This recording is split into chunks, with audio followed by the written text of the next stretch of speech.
তো নিউটনের সময় বলা হয়েছিল লজিক ইজ আ লাস্ট, কিন্তু তা নয়।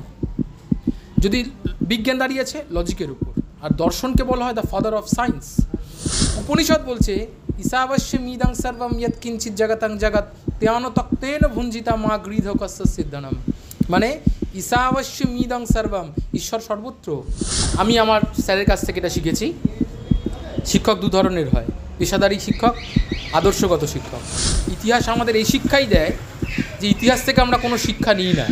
অর্থনীতি কিন্তু কোনো দিদি দাদার কথায় চলে না। সে যখন ডেমলিশ করবে আর মানুষ যখন এই পেতে পেতে পাওয়াটা বন্ধ হয়ে যাবে, তখন তাকে ছিঁড়ে খেয়ে নেবে। লেনিনের থেকেও বড় কথা বলেছিলেন রবীন্দ্রনাথ। শুধু বলে থেমে যাননি, তিনি কাজটা করে দেখিয়েছিলেন। রবীন্দ্রনাথ নোবেল পাওয়ার পর সারা পৃথিবীতে যে কোনো শহরে যে কোনো বাড়ি কিনে থাকতে পারতেন, কবিতা লিখতে পারতেন। তার আগে থেকেই তিনি একটা স্কুল তৈরি করেছিলেন। দরকার ছিল কি? ছিল। উনি বুঝতে পেরেছিলেন যে সমাজের মৌলিক সমস্যাটা লুকিয়ে আছে শিক্ষার ব্যবস্থা। ভারতবর্ষে আদর্শ প্রাথমিক বিদ্যালয় নেই, আমি লিখে দিতে পারি। স্কুল উঠে যাওয়াটা ভয়ের নয়, স্কুল উঠে যাচ্ছে আর আমাদের মধ্যে কোনো রাগ জন্মাচ্ছে না, এইটা খুব ভয়ের। লজ্জার।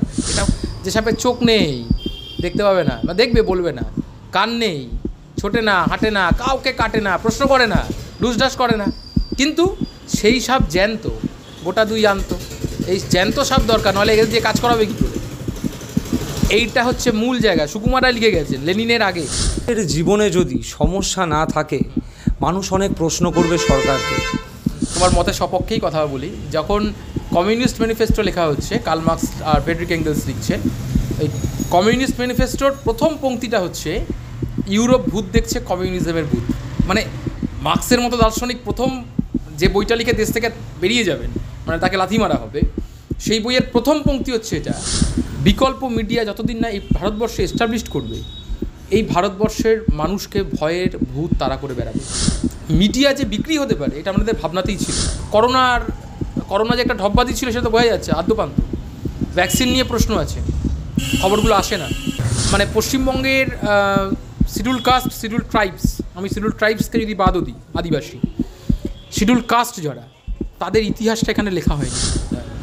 কিন্তু আমাকে ইতিহাসটা জানতে হবে। ইতিহাস না জানলে আমাদের জানাটা অসম্পূর্ণ থেকে যাবে। রিজার্ভেশনের মিসইউজ খুব খারাপ, কিন্তু রিজার্ভেশন খারাপ নয়। শিডিউল কাস্ট কোত্থেকে এলো? এই শিডিউল কাস্ট কারা? এরা কিন্তু হিন্দু নয়। এবারে আমাকে এরা স্বীকার করবে না, বলে গৌতম নামে একটা মুনি হিন্দুদের ছিল, আসলে তা নয়, এরা বুদ্ধিস্ট। করে ঘুরে ঘুরে নেবে, দেখবে এসসি গ্রামের পাশে একটা করে মুসলিম গ্রাম রয়ে গেছে। কে প্রধান হবে? ধর্মের খলিফা হবে, সেই নিয়ে মারামারি লাগলো। একদল ছিল আবু বকর, একদল হচ্ছে হজরত আলী। যারা হজরত আলীর দিকে ছিলেন তারা শিয়া, যারা আবু বকরের দিকে থাকলেন তারা হচ্ছে সুন্নি। এখানকার যারা মুসলিম, এরা কেউ আরবের ইতিহাস পড়েনি, কোরআন পড়ে মুসলিম হয়নি। নবদ্বীপে মোহাম্মদ বিন বখতিয়ার খিলজি প্রথম আক্রমণ করলো, ওখানেই লক্ষণ সেন ছিলেন। নবদ্বীপে আরেকজন জন্মগ্রহণ করলেন ঠিক তার কিছু বছর পর, হ্যাঁ, শ্রী চৈতন্য দেব। আমার গ্রামের বাড়িটাই ছিল আমার রূপকথার দেশ। আমাদের মাটির দোতলা বাড়ি ছিল। 2020 সালের ডিসেম্বর মাসে আমার ওই বাড়িটা ভাঙা হয়। আমি আগেও তোমাকে ব্যক্তিগতভাবে বলেছিলাম যে আমার প্রেমিকা চলে গেলেও আমি এত দুঃখ পাইনি যখন আমার ওই বাড়ি ভাঙা হয়। আমি দেখতেও যাইনি, দেখা যায় না। ভূতে বিশ্বাস করে, ভূতে ভয় পায় না। আর শহরের লোক ভূতে বিশ্বাস করে না, কিন্তু ভূতে ভয় পায়। ঠিক আছে, ঘুমোচ্ছি, আমার ঘুম ভীষণই সজা, ভীষণ সজা। মানে এটা গর্বের ব্যাপার কিনা জানি না, কিন্তু সজা। আমাকে ঠিক ডেকে তোলা হলো যে চিন্টু ওঠ।